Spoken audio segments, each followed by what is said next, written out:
القصة الكاملة في عالم كرة القدم. نادرا ما يظهر لاعب يجبر الجميع على التوقف والمشاهدة فيه، لكن عندما لامس لامين يامال أول مرة كرة مع الفريق الأول، العالم كله سأل: هل هذا طفل أم نجم قادم ليحكم كرة القدم؟ ولد لامين يامال في 13 من يوليو سنة 2007 بإسبانيا، بأصول مغربية من والده وغنية استوائية من والدته.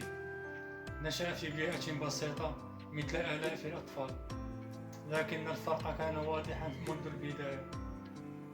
لم يكن يلعب فقط، بل كان يبدع ويخلق شيئا مختلفا في كل مرة يلمس فيها الكرة. الكرة كانت بالنسبة له لغة يفهمها أفضل من الكلام. في سن صغير جدا تم اكتشاف موهبته لينتقل إلى أكاديمية لاماسيا التابعة لنادي برشلونة، وهنا تبدأ القصة الحقيقية. لاماسيا ليست مجرد أكاديمية، إنها مصنع الأساطير. وسط كل هذه الأسماء بدأ اسم لامين يامال يظهر بسرعة غير عادية. المدربون لاحظوا شيئا مذهل: لاعب صغير لكن بعقلية لاعب كبير. ما الذي يجعل لامين يامال مختلفا؟ ليس فقط مهاراته، بل طريقته في التفكير داخل الملعب.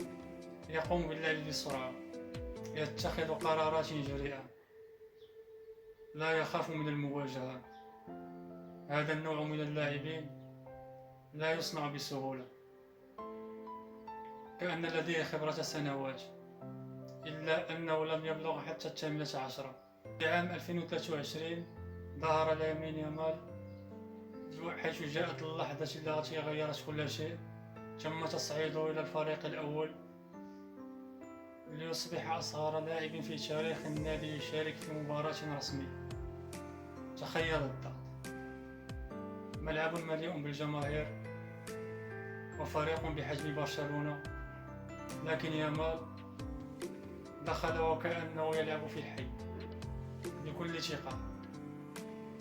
التألق الحقيقي بعد أول ظهور لم يكن مجرد لاعب شاب عادي، بدأ يصنع الفرص، مراوغات مذهلة، تمريرات حاسمة، تحركات ذكية.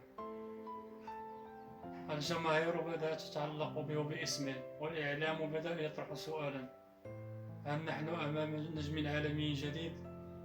مع منتخب إسبانيا لم يمر وقت طويل حتى تم استدعاؤه إلى تمثيل المنتخب الإسباني، وهنا كتب التاريخ.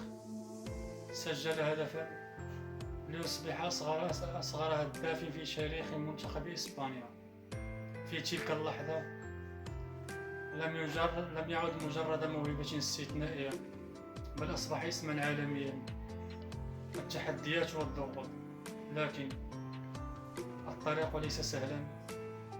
الشهرة في سن مبكرة قد تكون سلاحا ذا حدين: الضغوط، التوقعات، المقارنات،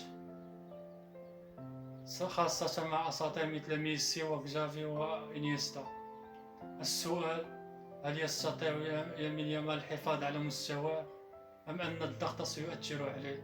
لامين يامال ليس مجرد لاعب صغير موهوب، إنه قصة بدأت للتو، قصة قد تتحول إلى أسطورة أو تتوقف في منتصف الطريق. لكن الشيء المؤكد هو: العالم يراقب والمستقبل بيده.